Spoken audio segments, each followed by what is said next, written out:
আসসালামু আলাইকুম। সবাই কেমন আছেন? সবাইকে রমজান মোবারক।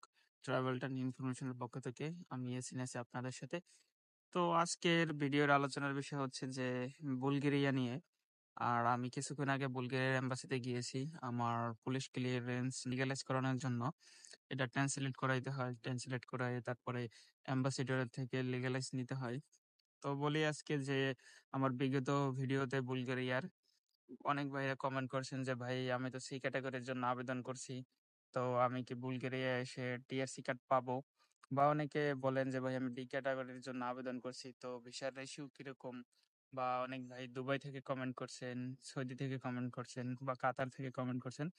তো সবার প্রশ্নের বা কমেন্টের উত্তর আমি যতটুকু পারছি ততটুকু দিয়েছি, এবং সেই বিষয় নিয়ে আজকে বিস্তারিত আলোচনা করব যে বুলগেরিয়ায় আসার পরবর্তীতে যে আপনি সি ক্যাটাগরির বিষয়ে এসে কিভাবে টিআরসি কার্ড নিতে পারেন, এবং কি কি ওয়েতে আপনি টিআরসি কার্ড পাবেন বুলগেরিয়ায়, বা বুলগেরিয়ার স্যালারি কিরকম, বা বর্তমানে ভিসার রেশিও কিরকম হইতেছে, তা এভরিথিং আলোচনা করব। তো প্রথমে বলি যে যারা সি ক্যাটাগরির জন্য আবেদন করছেন, আর সি ক্যাটাগরি ভিসাটা হলো একটা সিজনাল ভিসা বা ট্যুরিস্ট ভিসা, সাধারণত সি ক্যাটাগরিতে পড়ে। আর এটা সি ক্যাটাগরির ভিসাটা সিজনাল ওয়ার্ক, এটা হলো ৩ টা ক্যাটাগরিতে হয়। একটা হলো ৩ মাসের জন্য, আরেকটা হলো ৬ মাসের জন্য, আরেকটা আছে আপনার ৯ মাসের জন্য। তো এখানে বিষয় হচ্ছে যে আপনি কোন ক্যাটাগরিতে আবেদন করতেছেন। সিজনাল ভিসার জন্য আবেদন আপনি কি ৩ মাসের বা ৯ মাসের বা ৬ মাসের কোনটায় আবেদন করতেছেন? যদি এখানে ৯ মাসের জন্য আবেদন করেন তাহলে এখানে এসে আপনি টিআরসি কার্ড নিতে পারবেন। কোনো সমস্যা হবে না সেক্ষেত্রে আপনি ১ বছরের টিআরসি কার্ড পাবেন। কিন্তু যদি দেখা যায় আপনার এজেন্সি আপনাকে ৩ মাসের সিজনাল ভিসার জন্য আবেদন করে, তো সেক্ষেত্রে আপনি যে ৩ মাসের ভিসা আসবেন, ওই ভিসা দিয়ে টিআরসি কার্ড নিতে পারবেন না।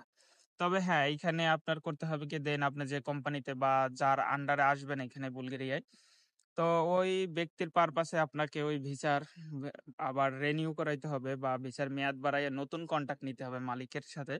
আপনার মিনিমাম ১ বছরের বা ৯ মাসের কন্ট্রাক্ট নিতে হবে।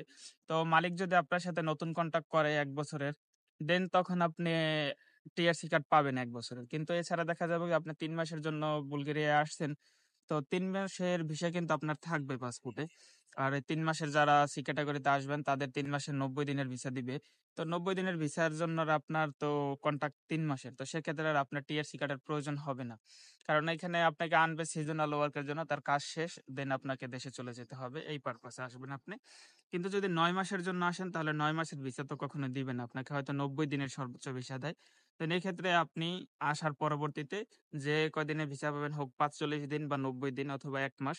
তো এর মাঝেই আপনি আপনার টিআরসি কার্ডটা পাবেন, যেটা টেম্পোরারি রেসিডেন্ট কার্ড বলে। দেন আপনি কার্ড পেলে আপনি পরবর্তীতে ওই কার্ড থাকা অবস্থায় আবার আপনি রিনিউ করে থাকতে পারবেন, সমস্যা নেই। বা ওই কার্ডের মেয়াদ থাকার ভিতরে আপনি ইউরোপের অন্যান্য কান্ট্রিতে ট্রাভেল করতে পারবেন, সেটা সমস্যা নেই। এবং যারা ডি ক্যাটাগরিতে বা পার্মানেন্ট রেসিডেন্ট কার্ডের জন্য আসবেন, তাদের তো কোনো সমস্যা নেই। তারা আসবেন। ভিসার মেয়াদ থাকার মিনিমাম ২ সপ্তাহ আগে আপনাকে আবেদন করতে হবে। ২ সপ্তাহের ভিতরে আবেদন করলে আপনি ২ সপ্তাহ মেয়াদ থাকা অবস্থায় আবেদন করবেন। তা দেন আপনি দেখা যায় যে টিআরসি কার্ড পেয়ে যাবেন। কোনো সমস্যা নেই। আর বুলগেরিয়ার বেতন বা বুলগেরিয়ার বিস্তারিত বিষয় নিয়ে আলোচনা করব যে, তো চলুন বিস্তারিত ভিডিওটি শুরু করা যাক। আমাদের সাথেই থাকবেন। আর আমাদের চ্যানেলটি সাবস্ক্রাইব করে রাখবেন। তো চলুন ভিডিওটি শুরু করা যাক। তো এত সময় আমি আপনাদের সাথে আলোচনা করলাম যে সি ক্যাটাগরিতে এসে কিভাবে টিআরসি কার্ড নিবেন।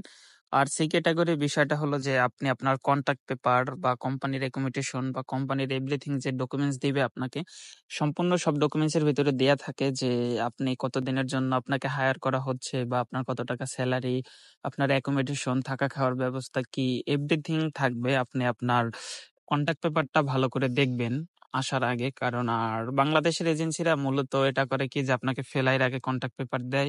কারণ কি যদি আপনি দেখেন, দেখার পরে তো সম্পূর্ণ বুঝবেন যে এটা সেটা, তখন দেখা যায় যে এই জন্য কন্টাক্ট পেপার আগে কাউকে দেয় না। তারপর আপনি আপনারটা চেক করার চেষ্টা করবেন। আর যারা ডি ক্যাটাগরিতে বা লং টার্ম ভিসায় আসবেন, তো দেখা যাবে কি যে আপনি এখানে ১ মাস অথবা ৪৫ দিন অথবা ৩ মাসের ভিসা পাবেন। আর আপনার কোম্পানির সাথে কন্ট্রাক্ট থাকবে যে ৯ মাসের। দেন আপনি এখানে আসবেন, আপনার ভিসার মেয়াদ শেষ হওয়ার ২ সপ্তাহ আগে আপনাকে ইমিগ্রেশনে যেতে হবে, বা এটা আপনাকে কোম্পানি করে দিবে। আপনাকে ১ বছরের টেম্পোরারি টিআরসি কার্ড যেটাকে বলি আমরা। তো আপনাকে টিআরসি কার্ড করে দিবে কোম্পানি, সমস্যা নেই। এই ক্ষেত্রে আপনি নিশ্চিন্তে থাকতে পারেন। কিন্তু একটু সমস্যা হবে যারা আরকি সেই ক্যাটেগরিতে আসবে, এবং সেই ক্যাটেগরির ৩ মাসের যে ভিসাটা, সেই ভিসা যারা আসবে তারা টিআরসি কার্ড নিতে একটু সমস্যা। আর না হলে ওই যে শর্ট টাইম ৩ মাস এর ভেতরে তাকে অন্য কান্ট্রিতে ট্রাভেল করে চলে যেতে হবে।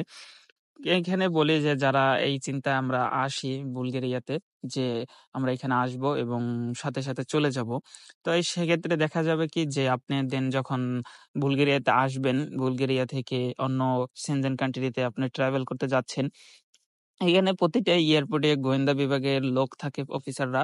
তো তাদের সাথে যদি তারা যদি সন্দেহ মনে করে, আপনাকে যখন সার্চ করবে, তখন হবে কি যে কোম্পানিতে ফোন দিবে। কোম্পানিতে ফোন দিলে কোম্পানি তো আপনাকে বলবে যে ও আমার কোম্পানি থেকে পালাই যাচ্ছে। তো দেখা যাবে তখন আপনাকে ডিপোর্ট করে দিবে। তো এটা আপনার অনেক সমস্যা হবে।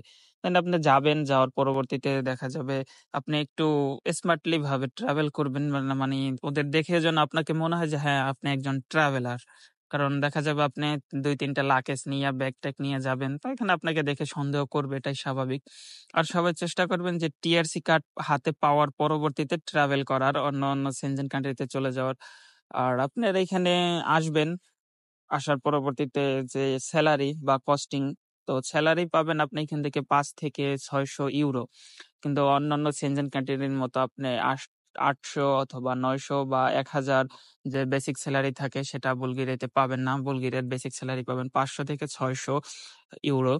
আর আপনার এখানে দেখা যাবে যে কাজের ক্ষেত্রে বা ভিন্নতার ক্ষেত্রে দেখা যাবে যে অনেকে আরো বেশি আর্ন করতেছে। কিন্তু এটা সবাই হবে না। আর ১০ জনের ভিতরে যদি ১ জনে বেশি টাকা ইনকাম করে, সেটা কখনো হয় না।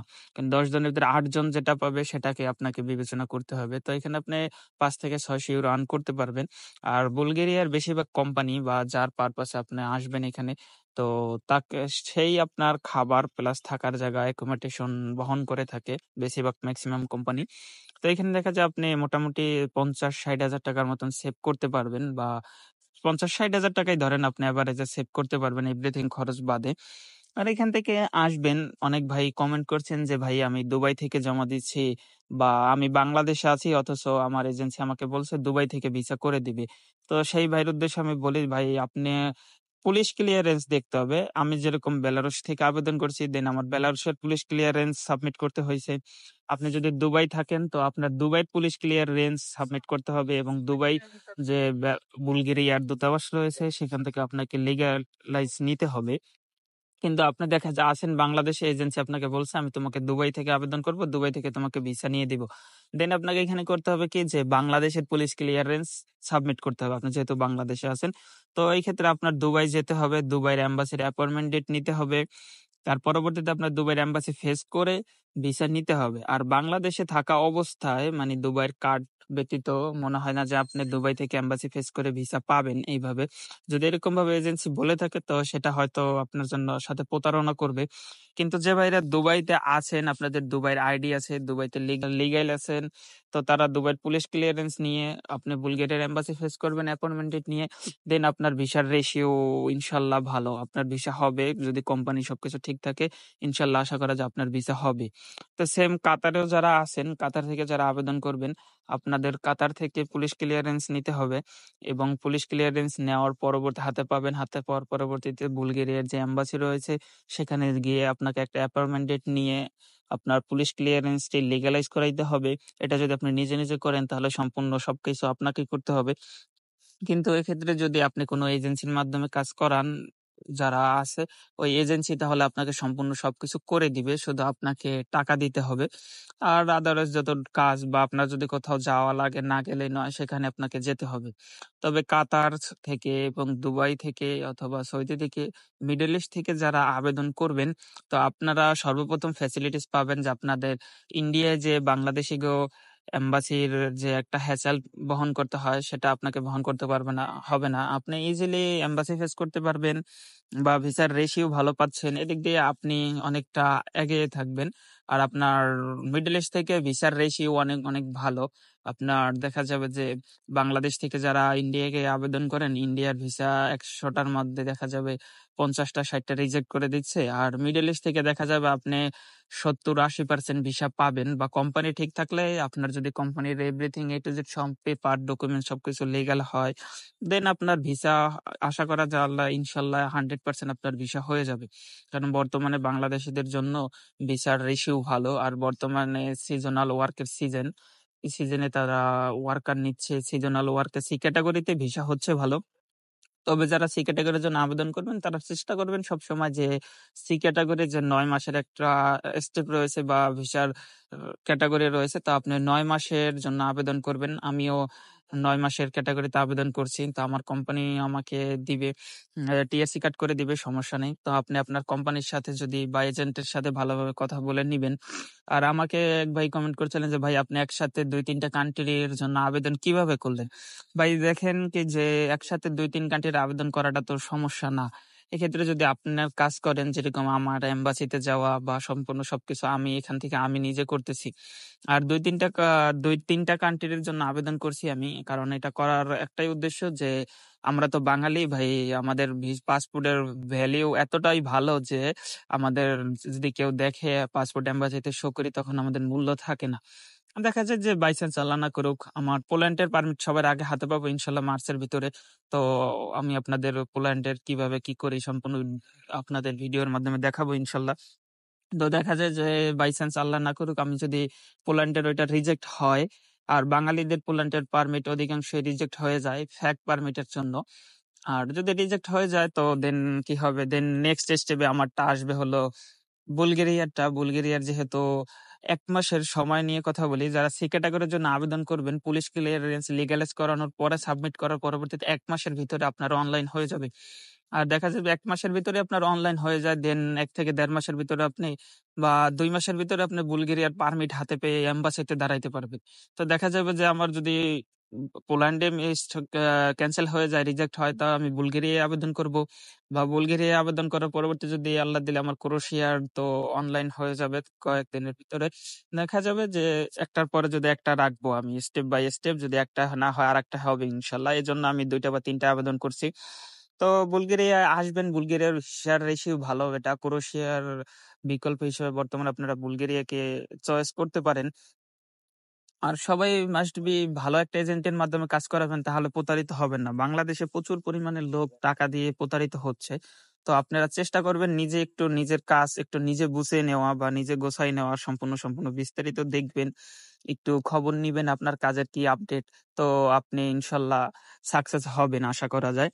আর সবাই সবশেষে যে আল্লাহ তাআলা যদি কপালে আপনার লিখে থাকে তো অবশ্যই আপনার হবে। আর না হয়, কারণ চেষ্টা করবেন, আল্লাহর উপরে ভরসা রাখবেন, ইনশাল্লাহ আপনার ভালো কিছু হবে। আর দেখি আমি এখান থেকে 3টা কান্ট্রির জন্য আবেদন করছি, ইনশাল্লাহ একটা না একটা হয়ে যাবে আমার ভিসা। আর দোয়া রাখবেন আমার জন্য, এবং আমিও আপনাদের সবার জন্য দোয়া করি যে আল্লাহ সবার মনের ইচ্ছা পূরণ করে। সবাই ভালো থাকবেন, সুস্থ থাকবেন, আমাদের ছোট চ্যানেলটি সাবস্ক্রাইব করে রাখবেন। ইনশাল্লাহ যতটুকু পারি আপনাদেরকে ইনফরমেশন দিয়ে সাহায্য করব। আর ভাই আমি যতটুকু চেষ্টা পারি ততটুকু আমার সাধ্য মতন আমি আপনাদের সবার প্রশ্নের উত্তর দেওয়ার চেষ্টা করি। দেন ভাই আমি তো এখানে কাজ করি, আমার তো একটু সময় বা ব্যস্ততা থাকে, তো যাদের সাথে রিপ্লাই না দিতে পারি তাদের কাছে দুঃখিত। তো আল্লাহ হাফেজ ভাইয়া, সবাই ভালো থাকেন। আজকের মতো এখানে বিদায় নিচ্ছি।